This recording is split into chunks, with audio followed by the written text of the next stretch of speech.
दोस्तों, आपने चैप्टर 6 को बहुत प्यार दिया, जिसमें हमने बात की थी कि आप जैसा सोचते हैं आप वैसे ही बन जाते हैं।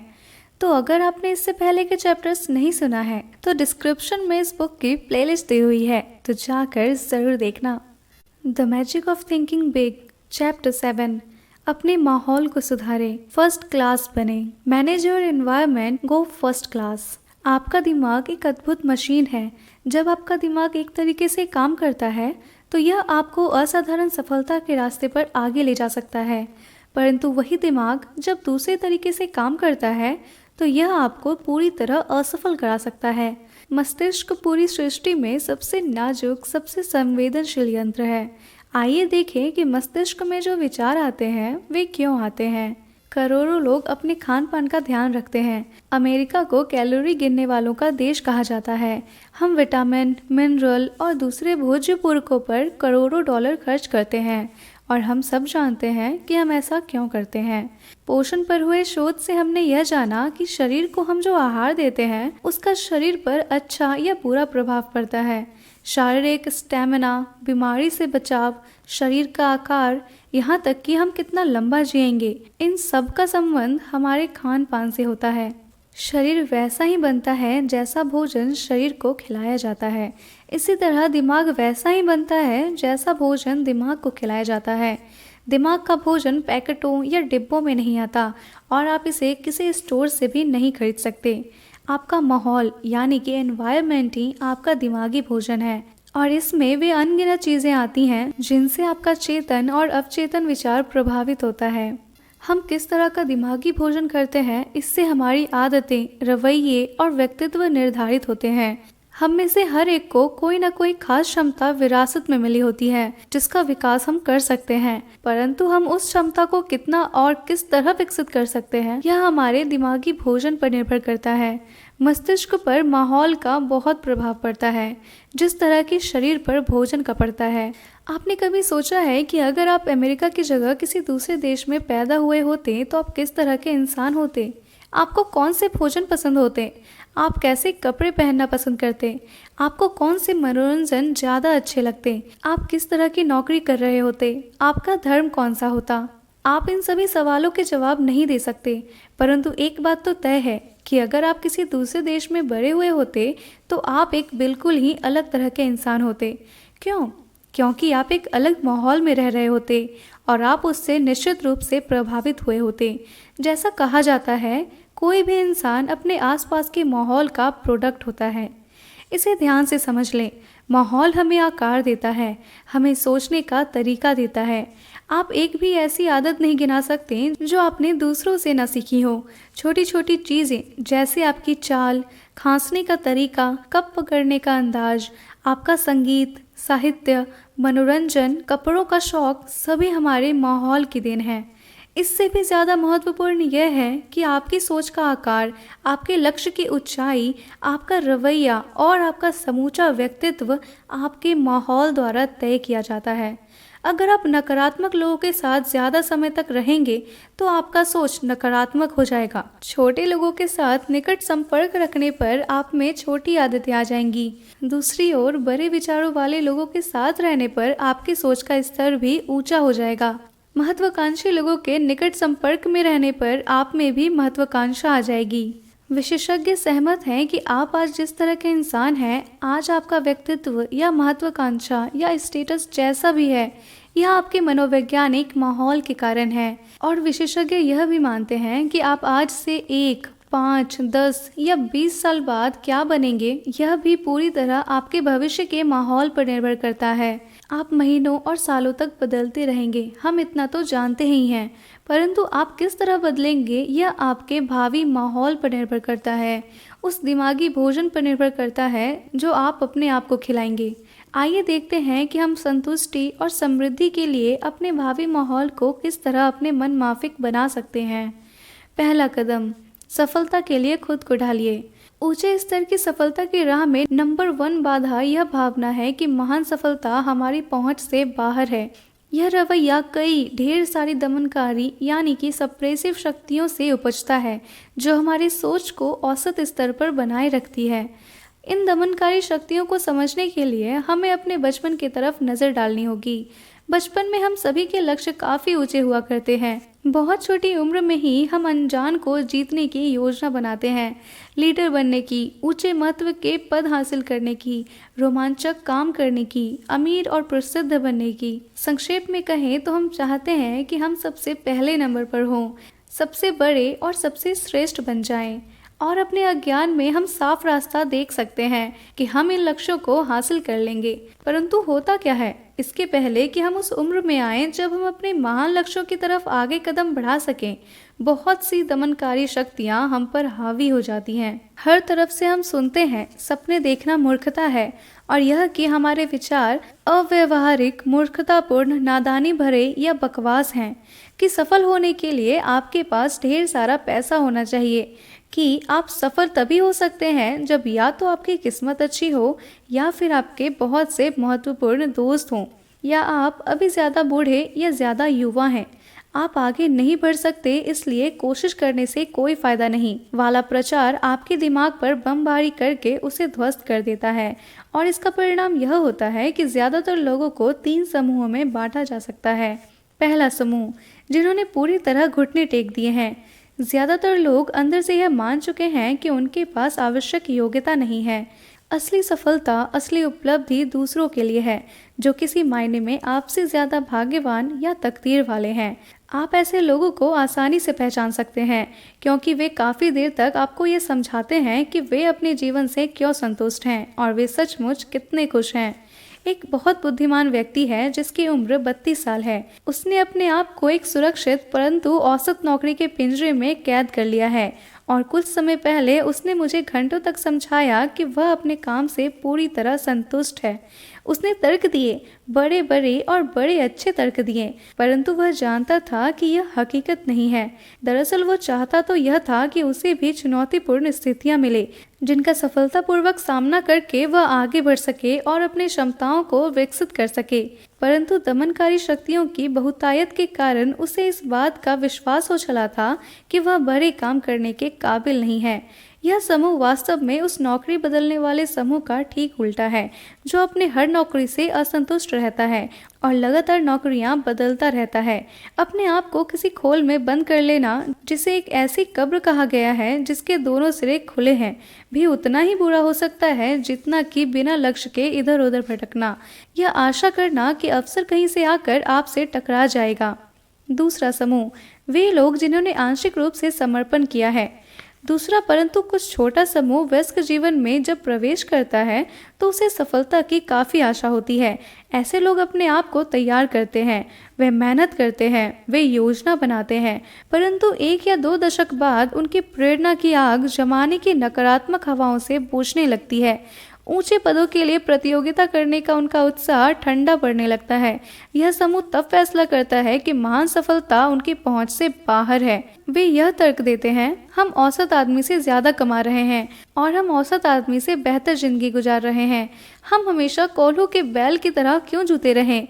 वास्तव में इस समूह ने भी अपने भीतर कुछ डर बिठा लिए हैं। असफलता का डर, सामाजिक निंदा का डर, असुरक्षा का डर, जो है उसे खोने का डर। यह लोग संतुष्ट नहीं होते क्योंकि अंदर से वे जानते हैं कि उन्होंने समर्पण कर दिया है। इस समूह में कई प्रतिभाशाली, बुद्धिमान लोग होते हैं जो जिंदगी की राह में सिर्फ इसलिए घिसटते हुए चलते हैं क्योंकि वे खड़े होकर दौड़ने से डरते हैं। तीसरा समूह, वे लोग जिन्होंने कभी समर्पण नहीं किया।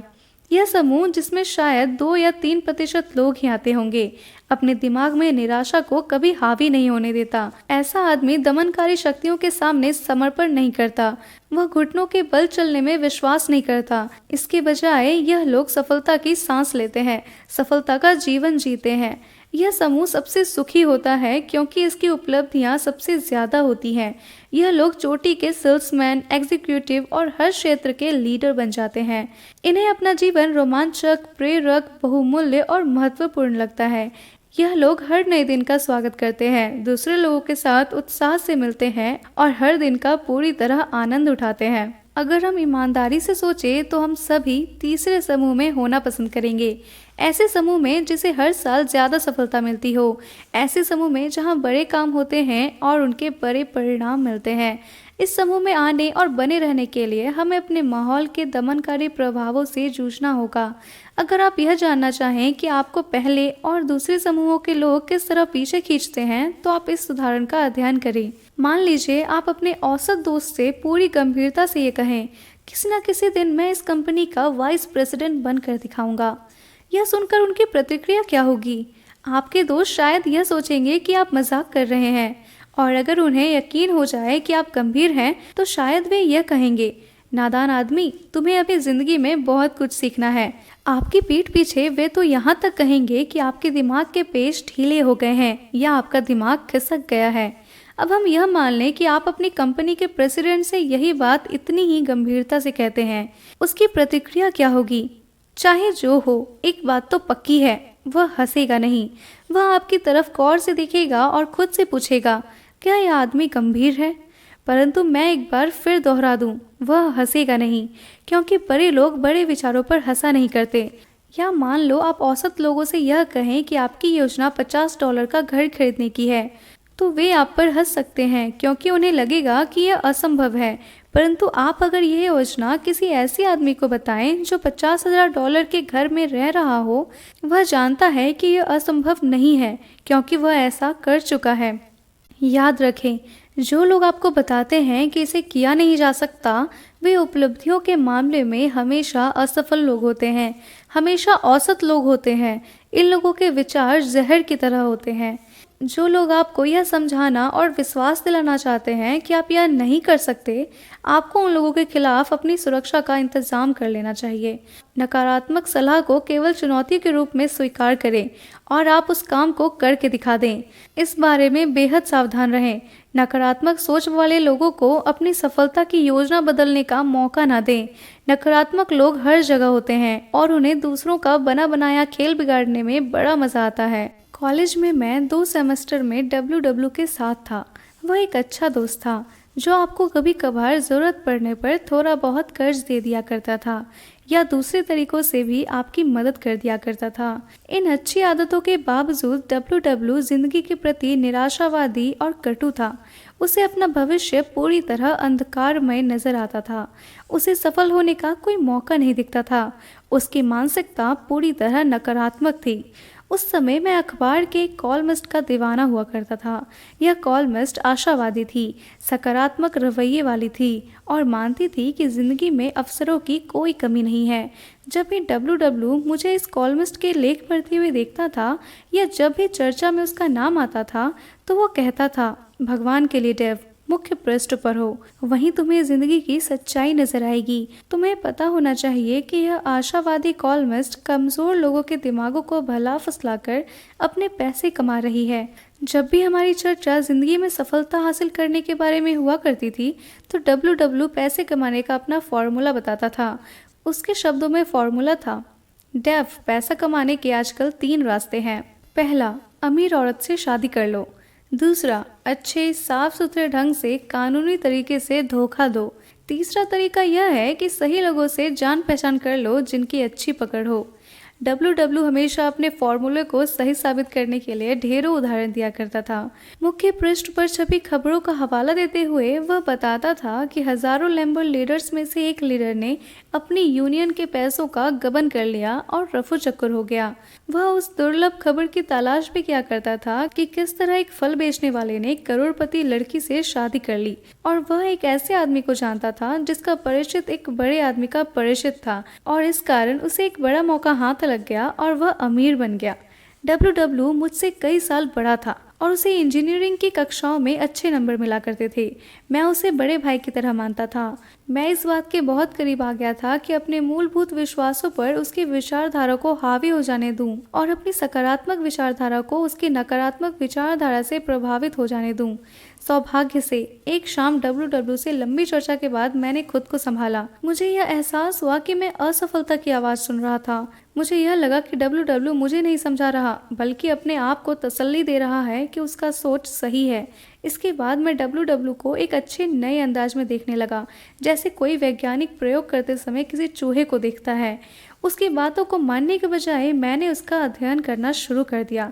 मैं यह समझने की कोशिश कर रहा था कि उसकी ऐसी विचारधारा क्यों थी और उसका यह नकारात्मक सोच उसे कहाँ ले जाएगा। मैंने अपने नकारात्मक दोस्त को एक व्यक्तिगत प्रयोग में बदल लिया। मैं डब्ल्यू डब्ल्यू से 11 साल से नहीं मिला, परंतु मेरा एक दोस्त उससे कुछ महीने पहले ही मिला था। डब्ल्यू डब्ल्यू वॉशिंगटन में एक बड़ा तनख्वाह वाला ड्राफ्ट्समैन है। मैंने अपने मित्र से पूछा कि क्या डब्ल्यू डब्ल्यू में कोई बदलाव आया है। नहीं, अगर कोई बदलाव आया है तो सिर्फ यही कि वह पहले से ज्यादा नकारात्मक हो गया है। उसके 4 बच्चे हैं और उसकी कम तनख्वाह में उनका ठीक से गुजारा नहीं हो पाता। डब्ल्यू डब्ल्यू में इतना दिमाग है कि वह इससे 5 गुना ज्यादा कमा सकता है, परंतु उसे यह नहीं मालूम कि इस दिमाग का किस तरह उपयोग किया जाए। नकारात्मक लोग हर जगह होते हैं। कुछ नकारात्मक लोग, जैसे मेरा दोस्त डब्ल्यू डब्ल्यू था, दिल के साफ होते हैं और आपका भला करना चाहते हैं, परंतु कई नकारात्मक लोग आपसे जलते हैं। चूंकि वे खुद जिंदगी की दौड़ में पीछे रह गए हैं, इसलिए वे आपको भी गिराना चाहते हैं। वे खुद को अयोग्य समझते हैं, इसलिए वे आपको भी अपनी तरह अयोग्य औसत बनाना चाहते हैं। बेहद सावधान रहें। नकारात्मक लोगों का ध्यान करें। उन्हें अपनी सफलता की योजना नष्ट न करने दें। एक युवा कर्मचारी ने मुझे बताया कि उसने अपना डिपार्टमेंट बदल लिया है। उसने कहा, हमारे डिपार्टमेंट का एक आदमी सुबह शाम हमारी कंपनी की बुराई किया करता था। चाहे मैनेजमेंट कुछ भी करे, वह उसमें बुराई ढूंढ ही लेता था। वह सुपरवाइजर से लेकर मालिक तक हर एक के बारे में नकारात्मक सोच रखता था और नकारात्मक बातें कहता था। हम जो माल बेचते थे वह उसकी नज़र में घटिया था। हमारी हर नीति में कोई ना कोई खामी थी।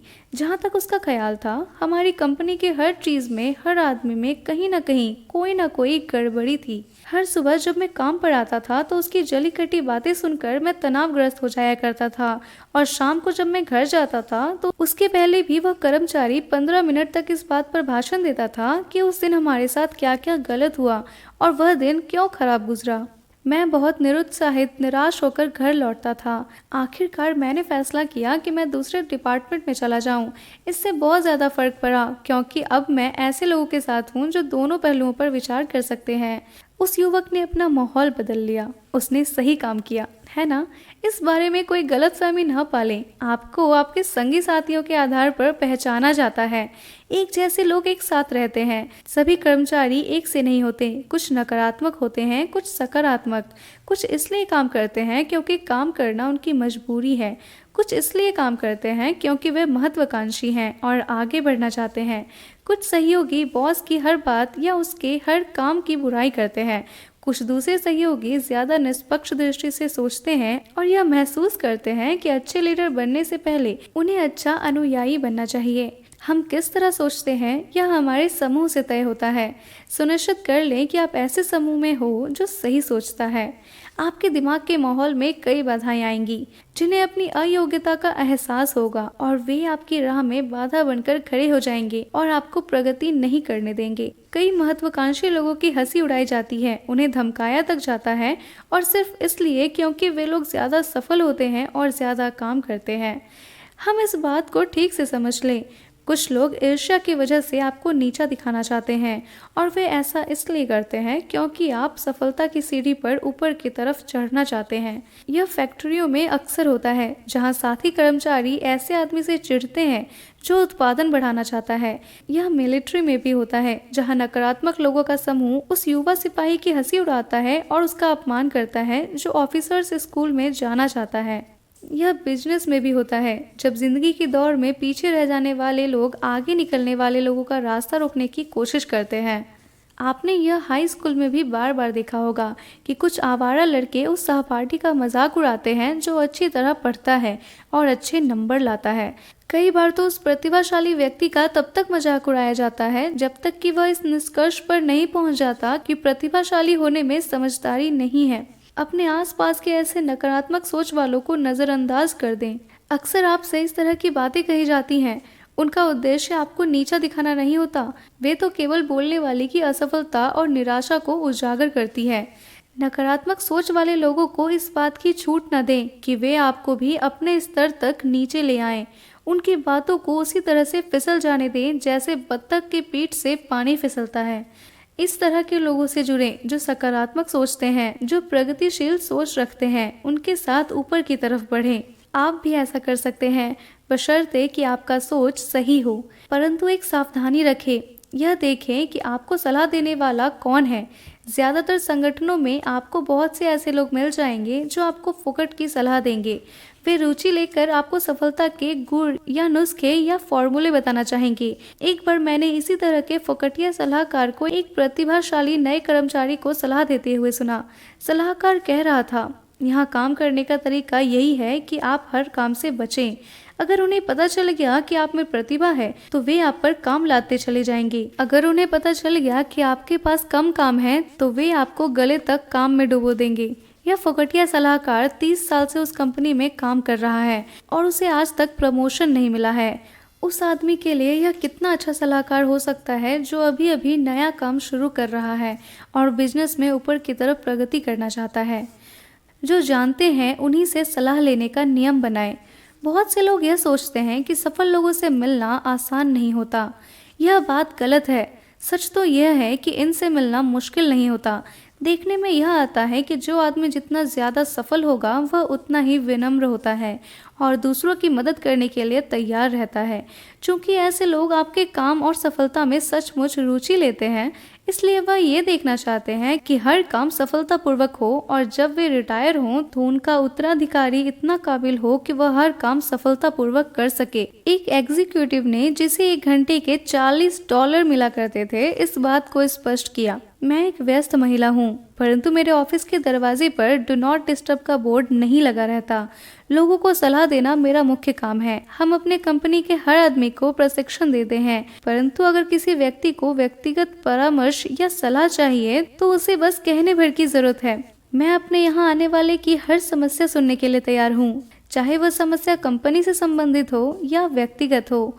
वह आदमी जो अपनी नौकरी के बारे में ज्यादा जानना चाहता है और काम करने के ज्यादा अच्छे तरीके सीखना चाहता है, उसकी मदद करना मुझे सबसे अच्छा लगता है।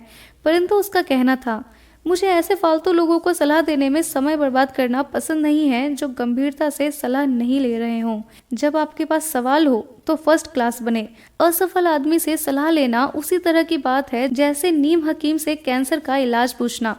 आजकल कई एग्जीक्यूटिव किसी महत्वपूर्ण पद पर किसी की नौकरी देते समय उसकी पत्नी का इंटरव्यू भी लेते हैं। एक सेल्स एग्जीक्यूटिव ने मुझे बताया, मैं यह पक्का कर लेता हूँ कि हमारे संभावित सेल्समैन का परिवार उसे सहयोग करता हो। सेल्समैन की नौकरी में यात्रा करनी पड़ती है, काम के घंटे अनियमित होते हैं और इसी तरह की कई दिक्कतें होती हैं। ऐसी परिस्थिति में ऐसा सहयोगी परिवार होना चाहिए जो सेल्समैन की राह में दिक्कतें खड़ी ना करे। आज लोग इस बात को समझ चुके हैं कि छुट्टी के दिन में जो होता है और शाम को 6 बजे से सुबह 9 बजे तक जो होता है, उससे किसी मनुष्य के काम पर फर्क पड़ता है। इससे इस बात पर फर्क पड़ता है कि वह मनुष्य सुबह 9 बजे से शाम 6 बजे तक किस तरह का काम करेगा। जिसकी नौकरी के बाहर की जिंदगी रचनात्मक है, वह उस आदमी से ज्यादा सफल होगा जिसकी घरेलू जिंदगी बोझिल और नीरस है। हम पारंपरिक तरीके से 2 साथी कर्मचारियों जॉन और मिल्टन को देखें कि वे अपना वीकेंड किस तरह गुजारते हैं और इसके क्या परिणाम होते हैं। जॉन वीकेंड में अपनी मनोवैज्ञानिक खुराक किस तरह लेता है। आमतौर पर एक शाम वह अपने चुनिंदा दिलचस्प दोस्तों के साथ गुजारता है। दूसरी शाम को वे लोग घूमने जाते हैं, शायद कोई फिल्म देखते हैं, किसी सामुदायिक कार्यक्रम में जाते हैं या किसी दोस्त के घर जाते हैं। जॉन शनिवार की सुबह वर्कआउट में लगता है। शनिवार की दोपहर को वह घर के छोटे मोटे काम निपटा देता है। अक्सर वह किसी खास प्रोजेक्ट पर काम करता है। अभी वह पीछे आंगन बना रहा है। रविवार को जॉन अपने परिवार के साथ कुछ खास करता है। हाल ही में एक रविवार को वे लोग एक पहाड़ पर चढ़ने गए। दूसरे रविवार को वे संग्रहालय घूमने गए। कभी कभार वे आसपास देहात में पिकनिक मनाने चले जाते हैं, क्योंकि जॉन भविष्य में देहात में जमीन जायदाद खरीदना चाहता है। रविवार की शाम शांति से गुजरती है। जॉन आमतौर पर कोई पुस्तक पढ़ता है या फिर समाचार सुनता है। जॉन के वीकेंड व्यस्त और सुनियोजित रहते हैं। कई तरह की रोचक गतिविधियों के कारण बोरियत का सवाल ही नहीं उठता। जॉन को काफी मनोवैज्ञानिक ऊर्जा मिल जाती है। मिल्टन की मनोवैज्ञानिक खुराक जॉन की तुलना में कम संतुलित है। उसके वीकेंड की कोई योजना नहीं होती। मिल्टन आमतौर पर शुक्रवार की रात को थका हुआ होता है, परंतु वह अपनी पत्नी से औपचारिकतावश पूछ लेता है, कुछ करने का इरादा तो नहीं है। परंतु योजना वहीं पर खत्म हो जाती है। मिल्टन और उसकी पत्नी कभी कभार ही कहीं आते जाते हैं। मिल्टन शनिवार की सुबह देर तक सोता है और बाकी दिन किसी न किसी तरह के काम में उलझा रहता है। शनिवार की रात को मिल्टन और उसका परिवार सामान्यतः फिल्म देखने जाता है या टीवी देखता है, और करने के लिए है ही क्या। मिल्टन रविवार की सुबह का ज्यादातर हिस्सा बिस्तर में ही गुजारता है। रविवार की दोपहर वे लोग बिल और मेरी के यहाँ जाते हैं या फिर मेरी और बिल उनके यहाँ आते हैं। बिल और मेरी ही ऐसे इकलौते दंपति हैं जिनके यहाँ मिल्टन और उसकी पत्नी नियमित रूप से आते जाते हैं। मिल्टन का पूरा वीकेंड बोरियत भरा होता है। रविवार की रात तक पूरे परिवार में तनाव सा छा जाता है। उनमें कोई लड़ाई झगड़ा तो नहीं होता, परंतु घंटों का मनोवैज्ञानिक युद्ध चलता रहता है। मिल्टन का वीकेंड एक बोझिल, निराशाजनक, बोरियत भरा होता है।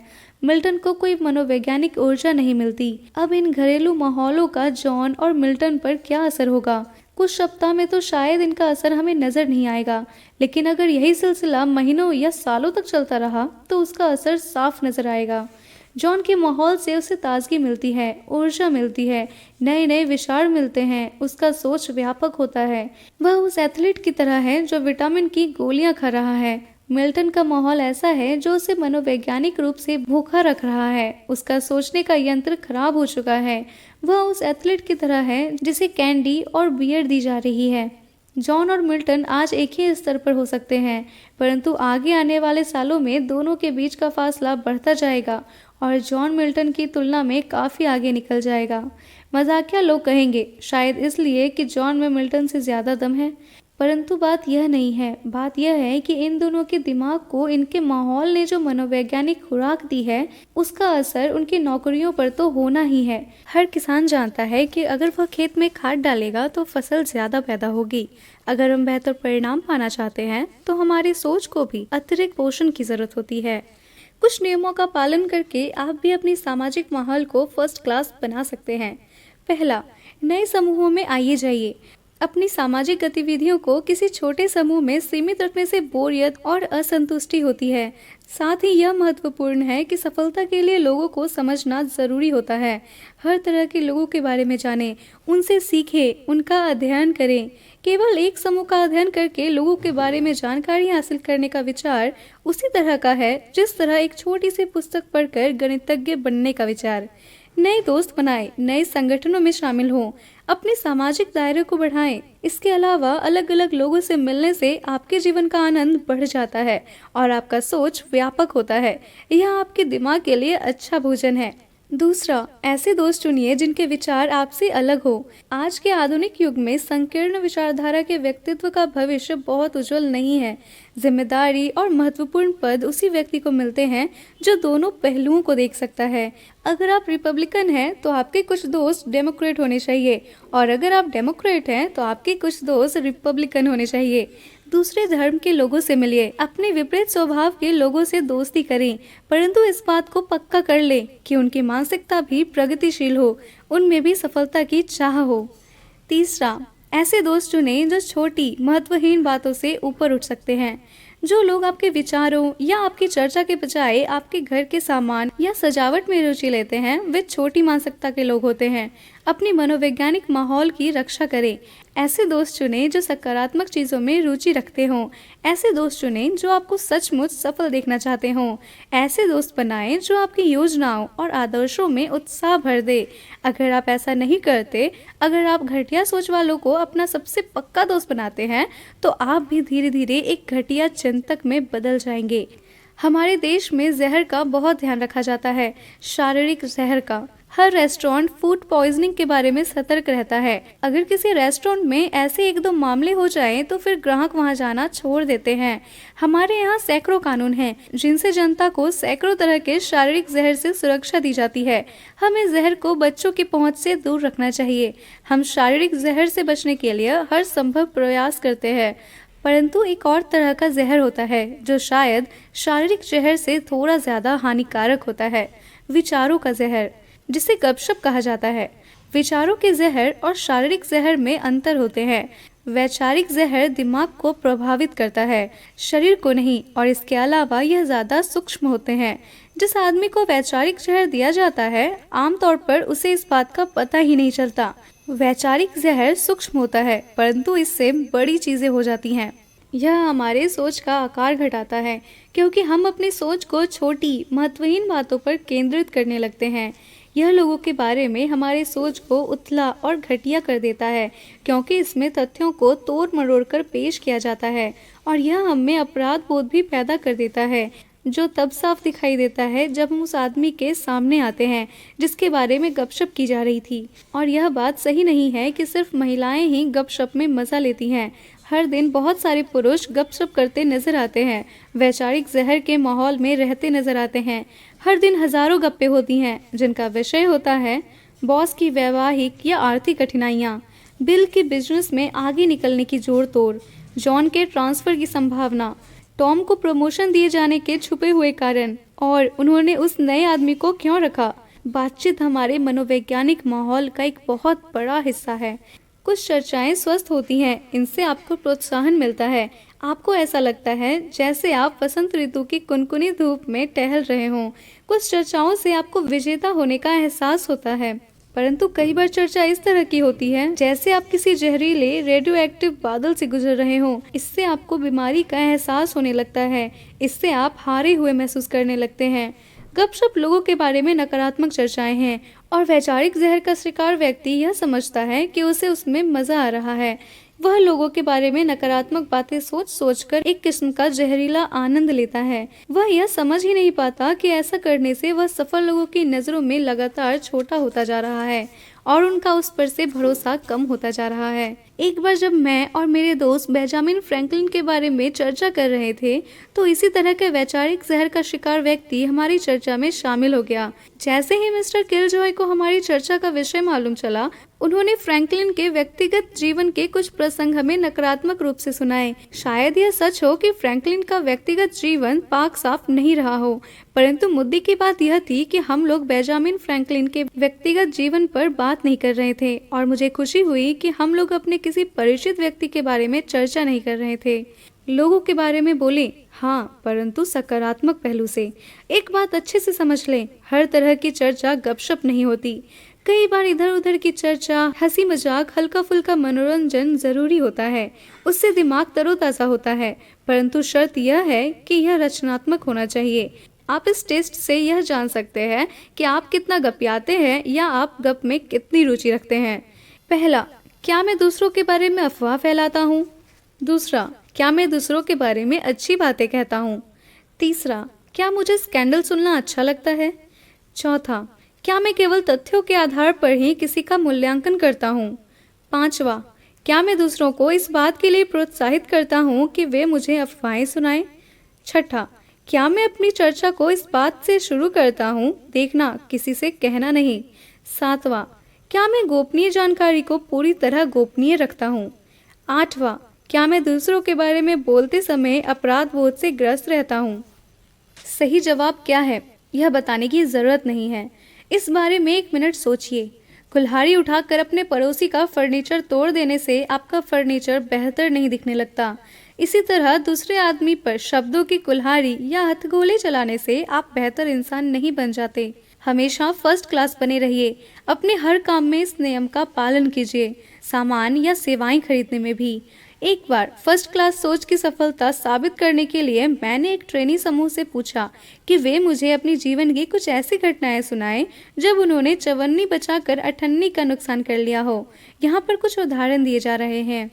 मैंने फुटपाथ से एक सस्ता सा सूट खरीद लिया। मैंने सोचा कि यह बढ़िया सौदा था, परंतु सूट खराब निकला। मेरी कार में रिपेयरिंग होनी थी। मैं इसे एक सस्ते से गैरेज में ले गया, जो ऑथोराइज डीलर से $25 कम में रिपेयरिंग करने के लिए तैयार हो गए, परंतु मेरी कार जल्दी ही फिर से खराब हो गई। अब वह गैरेज वाला यह मानने को तैयार नहीं है कि उसने गलती की थी। महीनों तक मैंने पैसे बचाने के लिए एक घटिया होटल में खाना खाया। जगह साफ सुथरी नहीं थी, खाना भी अच्छा नहीं था, और सर्विस, उसे सर्विस कहना ही मूर्खता होगी, और ग्राहक भी थर्ड क्लास आते थे। एक दिन मेरा एक दोस्त जबरदस्ती मुझे एक बढ़िया रेस्टोरेंट में ले गया। उसने लंच का ऑर्डर दिया और मैंने भी। मुझे जो मिला उससे मैं हैरान हो गया। बढ़िया खाना, बढ़िया सर्विस, बढ़िया माहौल, और पैसे भी थोड़े से ही ज्यादा लगे। इस घटना से मैंने एक बड़ा सबक सीखा। ऐसे और भी प्रसंग सुनाए गए। एक आदमी ने कहा कि उसने बार्गेन अकाउंट का उपयोग किया था, जिसके कारण वो टैक्स के झंझट में फंस गया। दूसरे आदमी ने बताया कि वह एक सस्ते डॉक्टर के पास चला गया था, जिसने उसे गलत बीमारी बता दी थी। कई और लोगों ने बताया कि किस तरह सस्ते के चक्कर में घर की सस्ती मरम्मत, सस्ते होटल और बाकी सस्ते सामान में उन्होंने चोट खाई थी। मैंने कई बार लोगों को यह कहते सुना है, परंतु मैं फर्स्ट क्लास सामान कैसे खरीद सकता हूँ? इसका सीधा सा जवाब है, आप इसके अलावा कोई दूसरा सामान किस तरह खरीद सकते हैं? लंबे समय में अच्छा माल खरीदना हमेशा सस्ता पड़ता है।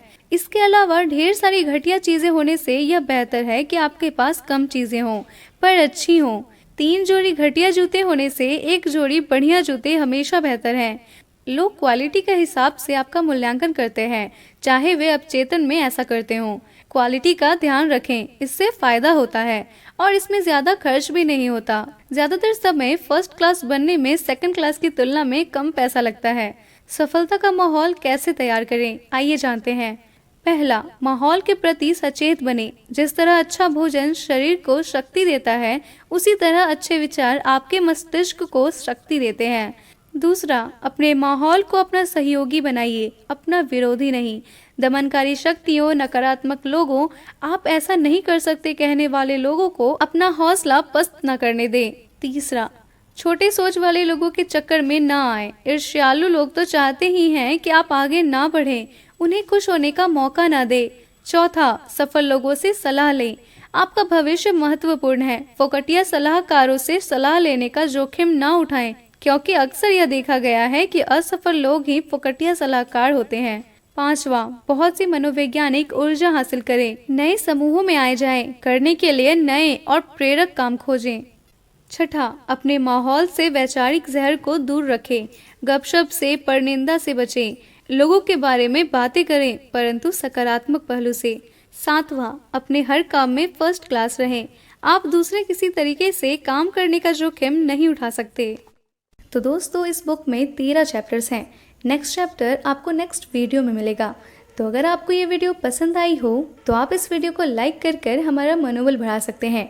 और अगर आप ऐसी वीडियो पहली बार देख रहे हैं और ऐसी और वीडियोस देखना चाहते हैं तो दोस्तों इस चैनल को सब्सक्राइब कर लीजिए, क्योंकि हम आपके लिए ऐसे वीडियोस लाते रहेंगे।